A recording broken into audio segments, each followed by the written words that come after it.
শুভ পয়লা বৈশাখ বন্ধুরা। তোমরা পয়লা বৈশাখের দিন সবাই কে কী করছো অবশ্যই কমেন্ট বক্সে জানাবে। আর আমি এখানে একটুখানি পোস্ট দিয়ে নিচ্ছিলাম তোমাদের সামনে।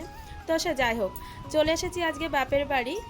সবাই মিলে বেশ খাওয়া দাওয়া করবো। আর এই যে ফ্রুটিগুলো দেখতে পাচ্ছ, ভাই কালকে চড়কের থেকে মানে ফল যে ছড়ে ওখান থেকে আর কি ধরা হয়েছিল, আমার জন্য রেখে দিয়েছে, তাই আমি আসবো বলে তাই এগুলো খাবো।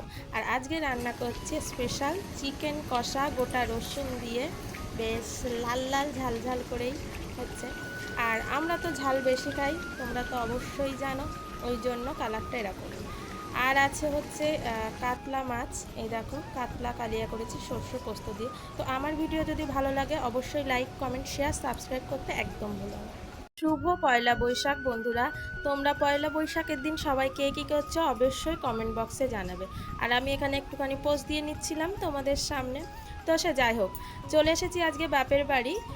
সবাই মিলে বেশ খাওয়া দাওয়া করবো। আর এই যে ফ্রুটিগুলো দেখতে পাচ্ছ, ভাই কালকে চড়কের থেকে মানে ফল যে ছড়ে ওখান থেকে আর কি ধরা হয়েছিল, আমার জন্য রেখে দিয়েছে, তাই আমি আসবো বলে তাই এগুলো খাবো। আর আজকে রান্না করছি স্পেশাল চিকেন কষা, গোটা রসুন দিয়ে বেশ লাল লাল ঝাল ঝাল করেই হচ্ছে। আর আমরা তো ঝাল বেশি খাই, তোমরা তো অবশ্যই জানো, ওই জন্য কালারটা এরকম।